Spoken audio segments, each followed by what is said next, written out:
Hey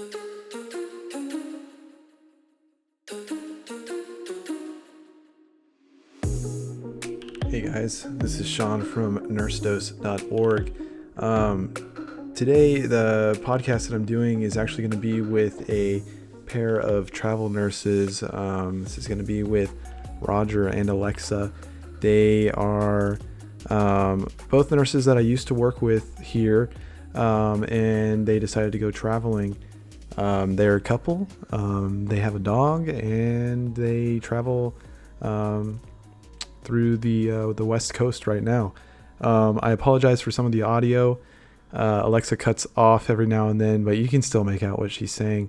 And I know the volume's kind of all over the place. They are currently in Oregon, and the internet between me and them is it's not too favorable.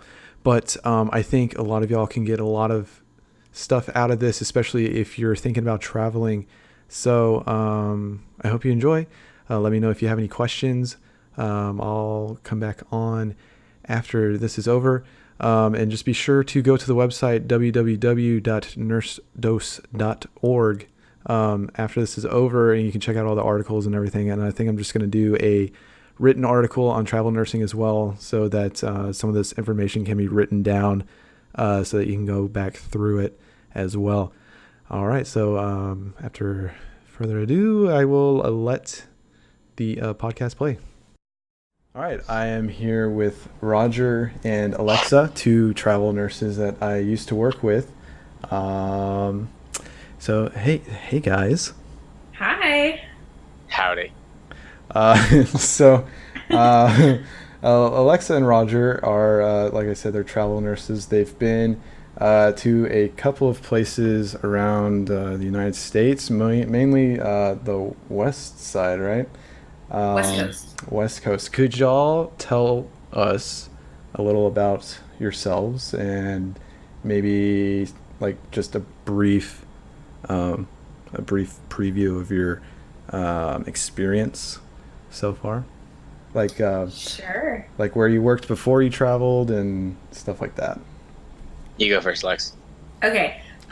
So I am Alexa. I have been a nurse for about 4 years now. I originally started nursing in Ohio. Had a staff job there for a little over a year. Then I moved to Texas, where my family is from. That's also where I met Sean and Roger. And after meeting Roger, it turns out that we both traveling was something that we both wanted to do. So we have been doing that together now for 5 assignments. And we've been to 5 different places, all throughout 3 different places in California, 1 in Arizona, and 1 in Oregon. And yeah, that's kind of we're now in Oregon now, and that's where we are. Awesome. Now what about you, Roger? Well, I also went through the program I think Sean talked about in his first episode, where you try to get an internship right outside of nursing school. So I believe I started the program 8 to 9 months before he started working. Yeah. So I've been nursing for around 4 years. Tried to give Sean a hard time during orientation, just, buddy stuff. And I was at the hospital for 2.5 years. Pretty similar experience to Sean with the heart training, hypothermia, as you heard. He get more into heart stuff if you want, but did a bunch of other stuff. But then we started traveling just because it's something me and Lex had always kind of talked about doing, and we just decided to take the plunge, and that's where we're at. We already know the places. Right. So something that I didn't mention is that y'all are a couple and y'all are travel nursing. So that's pretty unique. I let her follow me, but yeah. Yeah. No, we get asked that kind of. People are like, So y'all are traveling together. Are you guys together? And we say yes, we are. It's us and our dog day, so we have Yeah. our little family traveling around together. Right. So I don't think a lot of people know that it's actually possible. They all have made it clear that it is possible to travel not only with somebody else, but also with a dog as well. So do you think traveling with Felipe has made it harder at all, or? I would Um, say so. In the sense of convenience, like he's our child, he's Right. our loved one, our fur and baby. our baby. We couldn't conceive a dog naturally, so we had to adopt. Right. Right. Right. But when it comes to housing and the way we do housing, as we're searching for things online, like as soon as Hmm. we click on dog, it kind of cuts all the places in half. Right. Yeah, so Yeah. it cuts down our options, but I mean, it's certainly doable. And you can always talk to the owners of the properties or whatever you do to travel to make that more convenient. Um, Yeah. but it's definitely doable. It's not by Right. any means impossible. Yeah, actually, we have one of the travelers who worked recently. She has two dogs, two large dogs, and she has been traveling for a while, and she has been able to do it. Um, so it is very possible. And it also helps traveling with somebody else. I mean, whether they're your significant other, or not, if you have a buddy that you know you can live with, that you get along with, you can cut your expenses in half traveling and make more Right. money. Right. Yeah, and then we'll talk about how getting paid works, and because it's kind of different with travel nursing, how you get paid. Like a lot of your pay is actually in your stipends for housing Right. and stuff like that. So we'll talk about that. But I want to ask y'all specifically why travel nursing? Like, what about travel nursing is appealing to y'all?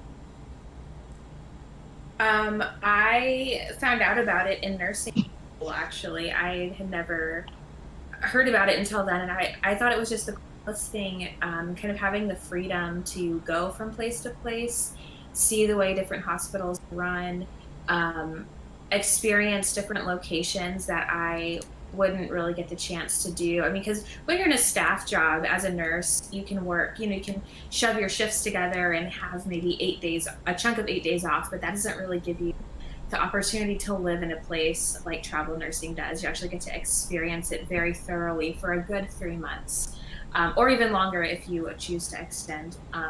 But yeah, it just seemed like the coolest thing to me, and um, after figuring out the logistics of everything and doing some research, and having Roger, it just really worked out. Right. Right. So let's get into like the paperwork and stuff like that. That's all involved.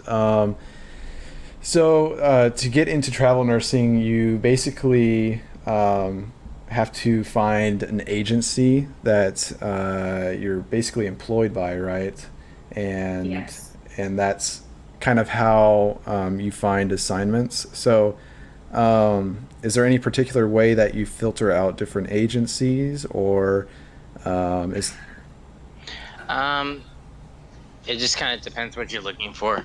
You can go to the agency's websites. They have all the jobs listings on their sites. If you see one agency that has more locations that you're more interested in, you can obviously go in with them. Once you get more into traveling, travelers talk to each other about what agency they're with and pay and all that stuff. And just kind of go from there. And a lot of the things is like recruiter. Some people just really like the recruiter, and their agency Hmm. they're not too crazy about, but their recruiter is really awesome. So right? a recruiter can make or break a relationship with an agency, I think. Okay. Right, yeah. So like I made the mistake when I googled travel nurse jobs, right? Like I'm trying to do this research, and I just typed into Google travel nursing, Hmm. and I typed on one of the first things that came up, and it asked me for my email, my phone number, and I was like, okay, like just it said put in your email and your phone to get these travel job listings. I was like, okay, I put it in. I swear the next day I had probably 50 calls. My phone is ringing off the hook. Hundreds of texts, hundreds of emails, and I still, to this day, it's been almost 2 years later, and I'm still getting, random phone calls from these random agencies. So there's so many out there, and it's incredibly difficult to filter them out. Right. One agency is not too different from any other. There's not too much more that one agency is going to be able to offer you that another agency can't offer you. Right. You can get your license reimbursed, your certifications reimbursed. Those are two important things. They all pretty much offer healthcare. As they shave some money off of your stipend for that, but you can get all of those things that you would get with a staff job. You just have to do a little bit of research, but like I said, they're not too much different than another one. And I agree with Roger. Your recruiter really makes or breaks your experience, because we other travelers. This hasn't been the case with us, but sometimes recruiters are very hard to get a hold of if you're having issues at, say pay issues or issues with the facility. They're calling you off a lot, and you need to get in touch with your recruiter. Sometimes they're really difficult to get a hold of, or they don't really check up on you, or when your contract is toward the end and you're starting to look toward your next job, it's like you can't get a hold of them to start that process to look at job listings. But Right. we've had pretty good experience. Most of our experience have been awesome. So Yeah. for us, it's just a matter of where the jobs are and what listings they can offer to us. Right. And I don't remember if we've actually talked about it yet, but where have y'all been to so far? Oh yeah, I mentioned that. Yeah, she had mentioned. Oh, did you? Okay. So. But I can say specifics, like the cities we've been to. We've been to Phoenix, Arizona, that was our first assignment, San Diego, California, Modesto, California, Sacramento, California, and now we're in like the Eugene, Springfield area of Oregon. And you didn't even ask me how I got in one is you travel nursing. You completely skipped me. Well, I kind of just figured that you would do whatever your girl wants to do, right? That's good enough reason. But if there's a different reason, feel free to tell us. No, it's okay.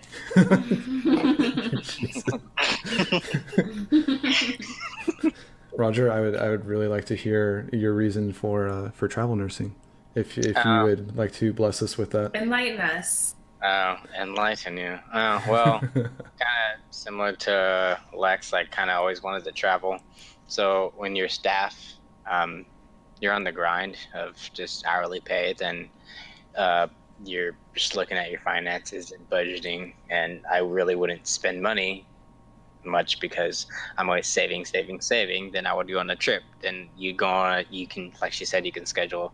Maybe you can work Sunday, Monday, Tuesday one week, and work Thursday, Friday, Saturday the other week. If you don't want to use any PTO, then you have that 7 days at a destination you want. Right. You go there, and before you know it, it's over. Right. And you're like, wow, I didn't get to do this. I didn't get to do this. I didn't get to do this kind of thing. So that always bugged me, how I have so many places I want to see, and it just kind of hit me one day, like, yo, I can go to those places and live in those places and travel with this profession that's And get paid to do it. flexible. Right. So basically, you're saying that you're basically on vacation and working at the same time. So. Yeah, pretty much. Wherever you go, the job's a job. Nursing is nursing. Wherever you go, there's different policies with each different institution. So you always have to adapt to that. But like you said, nursing is nursing wherever you go. But on your time off, is your time to do whatever you want. So if you're in a location, there's some hikes here, or like there's some biking trails here, or there's some great nightlife here. Like, Right. yeah, you work, you're still doing your same job you've always done, but you're in a different environment depending on the contract. So that's what I think about it. Yeah, that's a good way of putting it. And then also, it seems like with travel nursing, you have the freedom to actually like take a month off if you want, which I experienced y'all experiencing when y'all first moved up to Oregon. Right. And I came up to visit y'all. Y'all took a month off and lived in Portland, just 'cause? Yeah, I think we took over a month off. And yeah, that's another thing that travel nursing allows you to do is if you want to be home for the holidays, or you just want a random month off in the summer to enjoy yourself, or you want to go do the PCT, yeah, you have that flexibility to take off as long as you want between contracts. You also have the ability to extend. So, like, for example, Roger and I want November off, so our facilities um, offered to extend us here until November, so we can have that month off Right. to do whatever we want with, and we can not work. Yeah, Um, obviously that's also within your financial means. So right. you can do the grind. We'll talk about finances and stuff later. You can do the grind and work, 11, 12 months out of the year, Right. and go to a place, not have a not so great assignment, but make bank, because there's definitely travel nurses who do that. Yeah. But for me and Lex, working 9 months out of the year and being off those 3 and taking our time between assignments and enjoying our time off really, really helps us. Right. And in line with our goals and why we're doing what we're doing. Right. Mhm. Now, is there a specific city or area that you've been to that is your favorite so far? Or like anywhere that you've traveled to while traveling that's kind of stood out? I think so far my favorite has actually been Oregon. This current assignment that we're on, for several reasons. I don't think that the work life is particularly better than anywhere, but the outside work life is absolutely amazing. Oregon It's just a has great time of year to be here, honestly. it's an Yeah. awesome time of year. April, and we're gonna stay until like October. And if you ask anyone from the area, they're like, "Wow, you came at such an awesome kind of time." Oh, really? What's Yeah. the weather like right now? It's like you'll have rainy days sprinkled, but it's like 70, 80 degrees, sunny. It's like Hot. 70 and like with sun out, and then it's nice when you tell me your forecast down and where you're at, and you see 105 across the week. So I'm like, Yeah. Yeah. Yeah. Well, luckily I am sleeping during those times usually, but Yeah. I wanted to emphasize the pay now, if we can, and kind of go over um, like how you get paid and all that, because I was looking at going into travel nursing at one point, and like I looked at the contracts and everything, and we'll go into detail on how they're split up and everything. But I was looking at it, and for me to get paid what they were paying, I would have to work 4 or 5 days a week to make that where I'm at now, to get the overtime to get the pay that I would make there. So there's definitely pay advantages to doing travel nursing. But could y'all talk about kind of like what the pay comes from? Because I know, looking at the contracts myself, you'll see something crazy like pay per hour is something like $18, $19. And then when Right. people see that, they're kind of like, how are travel nurses making so much when their hourly rate is so low? Right. So the so that's kind hourly of going rate. a lot with like your stipends. So you have a housing stipend, and that housing stipend just kind of depends where your contract is located. Obviously, a housing stipend in Northern California is going to get way more than a housing stipend in, you know, Texas. mid Oklahoma or something like that. Right. Like, 'cause cost of living is such a difference. Right. Then you have your per diem stipend as well. Not per diem stipend, or Like meals and incidentals. It's called meals and incidentals. Hmm. And that is a smaller stipend. It can be anywhere from like, I think averages out to like 200 to 300 a week, but that's like for eating, this is exactly that, meals and incidentals, like your daily costs of living, Right. outside of your housing Yeah. costs. And I don't think a Um, lot of people realize that they actually do give a stipend for that as well. So technically, the agency is providing money for you to eat and just live as well. Um, But with the housing stipend, that's only if you do not take their housing that they offer to you, right? Yeah. Right. So you can't. Some people, I think it's a do go the route of they can have their agency find them housing, and the agency will pay for it, but your pay is your pay is significantly lower because they take that stipend and they're paying for your housing, and you're not able to find your own housing and maybe save a few bucks here by finding your own. It's I wouldn't recommend it, and also I've people that have done it that it's not always the best. Like they'll put you in an extended stay. They'll put you in a place that you really don't get what's your worth when like you take out the amount of money they're using for this like housing stipend to like wait you put Right. what kind of place for how much Yeah. amount of money per like week, like it's Yeah. kind of doesn't add up. Because Yeah. the agencies are still trying to make money in the end, right? So Yeah. It's So- still a business, and they're trying to help you out and get you all settled, but they obviously have to make a profit, so they're gonna make a profit where they can. right. Yeah. Okay. And then something else when I was looking through it that I didn't realize is that, you're going to have to pay for your, I have to pay for my health insurance now, but it's actually included usually in the contracts. And I don't think a lot of people look into that. And sometimes it can be a pretty big expense and take a big chunk out of your stipends and stuff like that. Is that true? Have you all noticed And that? you can customize your health plans. So with each agency you're going to go with, and you're like, well, here's our health plans, and we go through Aetna or something. All right, so they're going to hand you over like the paperwork, and usually it's like online. You look through everything, what plan fits for you, and you see the plans all light up.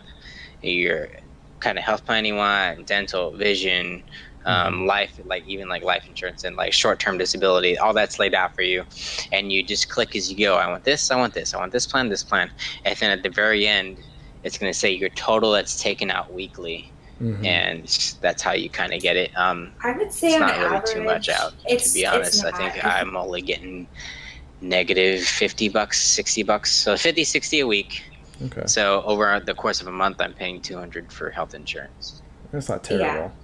It's really not that bad. And the other thing about traveling is almost always you get paid weekly, which is really nice. This current assignment, we're not getting paid weekly. We're getting paid bi-weekly, which is just, we haven't done that in so long. It feels really weird to us.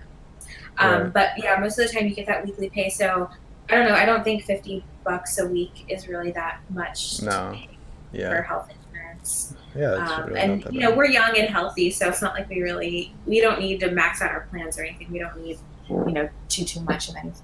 Right. And also, well, depending on your agency, say you only take off 30 days between assignments, and you stay with that agency, your health plan can actually cover you the 30 days after your contract ends. Because a lot of times your health insurance ends when your contract ends. But say you're with this agency and like, oh, you're going to stay with this agency for the next assignment. For the 30 days after your contract ends, you're covered.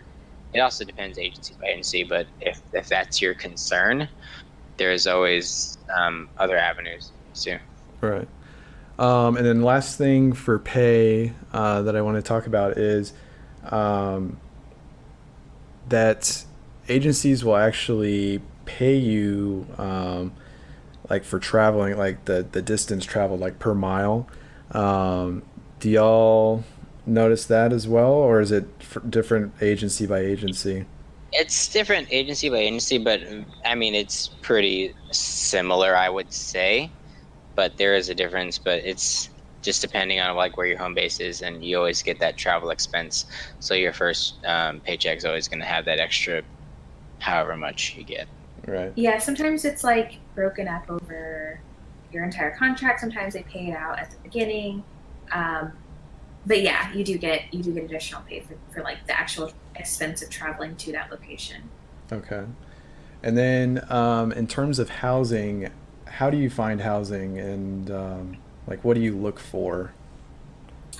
So, kind of like we mentioned earlier, Felipe, our small dog. So that's a limiting factor. But the first time we traveled through Airbnb, actually, and I think we overpaid, just not really knowing. We didn't have a lot of resources back then. Um, and so we kind of ended up overpaying. But as we've gone along, we found better resources. So um, we don't have a Facebook, but I know that there's a lot of resources on Facebook for housing. There's a big travel nurse community on Facebook. We've been really successful with a website called Furnished Finder. I think the last 4 assignments we've been able to find housing through them. Actually, this assignment we found it through. I actually just Googled, and I found a place. Really? But yeah, and like talking to other travelers, a lot of them will find Airbnb places and like get in contact with the owners outside of Airbnb, and be like, hey, can we like do an arrangement so that we're not using, it's like, it's risky because it's not through Airbnb. It does offer you some level of protection to both you and the landlord, but Right. a lot of times Airbnb takes so much from the landlord and takes so much from the person renting that it benefits both of you financially to Airbnb. So you can do Craigslist. I wouldn't really recommend Craigslist because there's a lot of scams on there. It also depends on your situation, because if you're moving around with your furniture, which we've met a couple of travelers who literally pack everything up every, their contract, or if they stay longer and they pack everything up. So for our situation, we need furniture where we go. We're not going to be lugging our furniture every 13 weeks. So, yeah. So if we did all our own moving and packed all our stuff every 13 weeks, could we possibly save some money? Yeah, but then we have to. It's money was spent versus like convenience kind of thing. Right. So add into account. The furnished thing, right? We obviously have to look for furnished places because we don't move our stuff, which is a good point. But we've also met lots of travelers along in our travels that do RV life. Yeah. And so they have an RV, either I don't know the different terms, but like a fifth wheel or an RV that actually drives it. And so they, just moving is easy for them because they just have to go to the next RV park. Right. And depending on where you are, those can get expensive too. Depending on your mode, that can get expensive. But it's something that Roger and I, eventually will to travel with an RV. Yeah. Because I think it'll make our lives just easier and we won't have to do all the packing that we're doing. Right. It'll give us a lot of freedom between assignments too. Like we will always have a place to stay between assignments if we got one. Yeah. So that's definitely like on the bucket list. Perfect. So I think kind of like the last things to talk about, I kind of want to talk about your experiences in the different hospitals, and mainly I know there's kind of a stigma with some hospitals and some units towards travelers, primarily maybe because of how much they get paid, and that staff nurses are maybe doing the same work, but they know that y'all are making bank. Do you find this to be true, or? I think it depends on where you go and the culture. To be honest, the staff wouldn't need us if they could keep staff or whatever's going on with the unit. Right. I know, like our first, me and Sean's first assignment, we had, as we were training, they had like 2 travelers, and I mean, I knew we just treat them like any other nurse. They're there to help us out. Right. You're short, and if you want good staffing ratios, you're gonna need a nurse there to fill the shoes. So even if it's a temporary face, they're helping out. So when finances come into play, you can talk about that. And you know what? I don't think it's a bad conversation to have, because once you talk about it, then that's, talking to travel nurses is what kind of sparked that interest in me as well. Like, yeah, it's just nursing, just in a different place, and they make this much money, and we're doing the same thing. Right. So yeah, there's that aspect of it.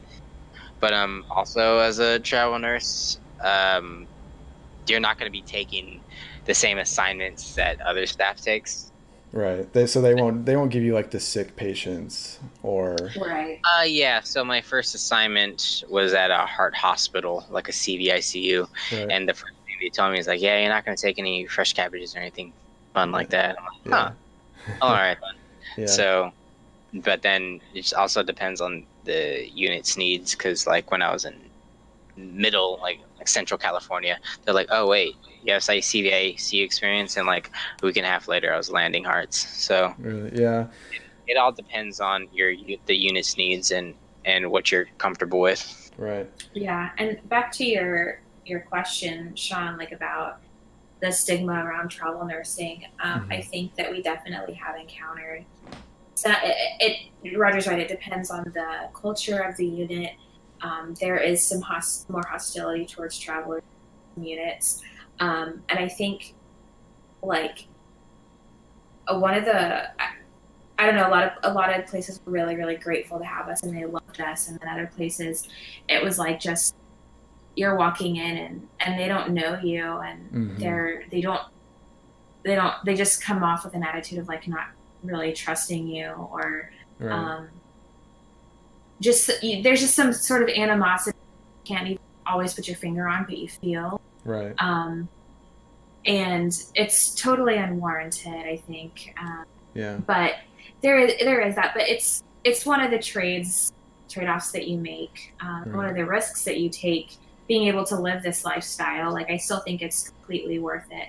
What also comes into play there, sorry to cut it in, Lex, but I'm doing strike nursing, which we can talk about this separately if you'd like as well.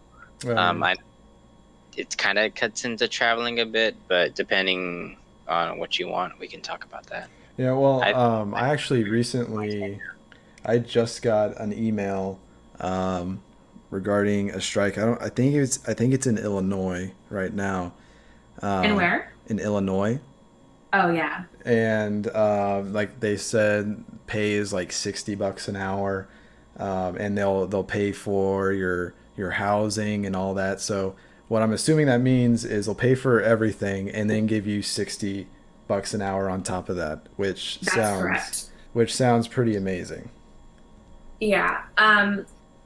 There's also a big stigma about that, but at the end of the day, people are getting sick. There's patients that need to be taken care of, and there are nurses out there who have the freedom and the ability to do this, to do the strikes. Right. What you have to remember about that is that the hospitals, even bringing those travel nurses or strike nurses in, the hospital is still paying a massive price for that strike. Right. So the patients are still getting taken care of. The nurses, the staff nurses are still making a point by making the hospital pay these strike nurses these outrageous fees. Right. And I don't think you should think any less of a strike nurse, because they're there to take care of the patients. They're there to make a buck too. But I think strikes are still a very very effective means of nurses getting what they want. Yeah. More into that, it's like you wouldn't really take it out on the little guy, which is like the staff come in to cover y'all striking. Like the whole reason you're striking is because the institution's doing something. So why are you taking it out on the people trying to help out the patients there, as opposed to taking it out on why you're striking in the first place?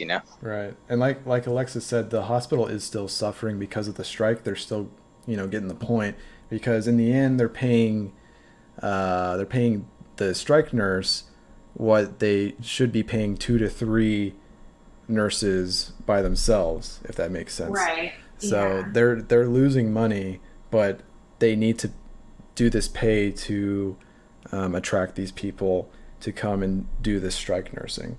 So in the end, the strike is still successful, and you're getting your point across still, but like I said, the bad guys aren't the nurses that come in to help take care of the patients. So all right. So with y'all traveling, have you gained a lot more skills? Like, have y'all gone to units that you never thought you would go to before? So our second assignment when I was in Southern California around, I was contracted to just a general like medical surgical ICU. Mm-hmm. Kind of saw basic everything, but about halfway throughout the assignment, they were better staffed for whatever reason, and I was floating to trauma ICU a bunch. Uh-huh. So I had never worked trauma, so just kind of learning on the fly. And the staff was super helpful. The staff was really great, but being able to see things that I think like people would go over to Mexico and they'd get hurt and they get flown back, and like, oh, we're gonna land at this kind of patient today. I'm like, oh, that's fun. Yeah. True. Yeah. I think for me, actually, on the other end of the spectrum, I have seen a lot more lower acuity because as a traveler, you are expected to be you're first to float before staff will float. Right. And that's based on those staff contracts that they have. So you're expected to float to med surge, and like going from 2 patients in the ICU to 5 to 6 on med surge, that's a huge change in acuity. You have to really change your time management and your flexibility. Like you just have to be able to handle that. Right. Or do tele or do handle things, handle a bigger patient load than you're used to as an ICU nurse, and you still have that want to be super thorough. Like when I get floated to med surg, I want to know every single thing about my patients, which just isn't possible. Right. And it's just not possible to think like an ICU nurse when you're in those situations. So I think the background definitely helps, kind of jumping off what Lex said, but as a travel nurse in general, you kind of have to be flexible. Mm-hmm. And during the interview process, that's going to be one of like the gotcha questions to kind of weed you out. Like, are you comfortable floating to other units and this and that? Right. And if you say, no, well, I'm really only an ICU nurse and that's all I'm really comfortable with, they're going to scratch you out the list right away. Yeah. Because unfortunately, especially with winter, like winter's coming around the corner, a bunch of them, and the pay might look pretty good, and you get to the hospital and you're not staffing ICU, you're staffing other units, and Right. they just yeah. Yeah, that's true. Something else that I think a lot of people, like, something that you kind of touched on was that that you have to interview for every hospital that you actually get into. So that's what y'all have experienced as well. about half the time. So with our first assignment, we definitely talked to some people, but our next assignment through our agency, like, oh, we have a good reputation with this facility, so if we give you your resume, you're just going to get accepted. And we're like, wait, what? Yeah. So after that experience, which, yeah, I mean, it wasn't the best, but we had a good time in the environment. After that second assignment, now even if we get accepted right away, we always want to talk to the manager or supervisor or anything of the unit we're going into and what's going to be expected of us, because after that second assignment of ours, we were kind of like, I feel like we shouldn't really be too eager to accept something. Right. Yeah, because if they're not interviewing, I mean, the interview is an opportunity for you to also get a sense of expectations. And I think even though we have interviewed, we haven't always had the most honest managers. Like, they'll tell you one thing, and when you get there, it's like totally different than what they told you. Right.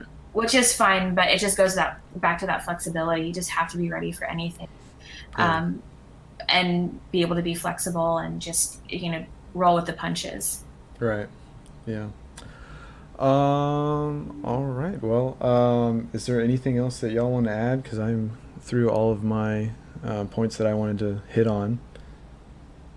I think I just wanted to add on that I think that my advice for people who want to get into travel nursing is like, just absolutely make the most of every place you go to. the job is the job, but there's every different place you go to is going to be much there for you to experience. And especially talk to other travelers.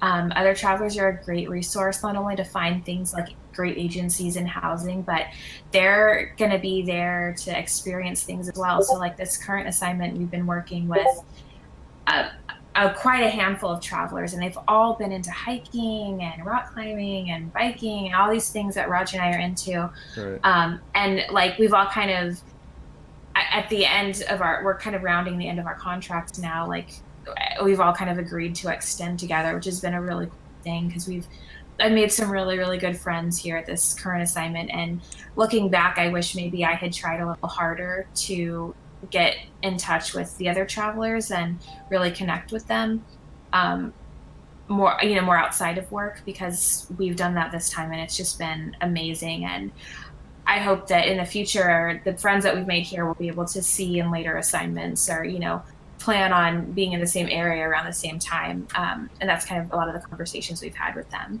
And we're going to have to kidnap Sean again and have us all hang out, because he's been putting us to Portland. For sure. Yeah.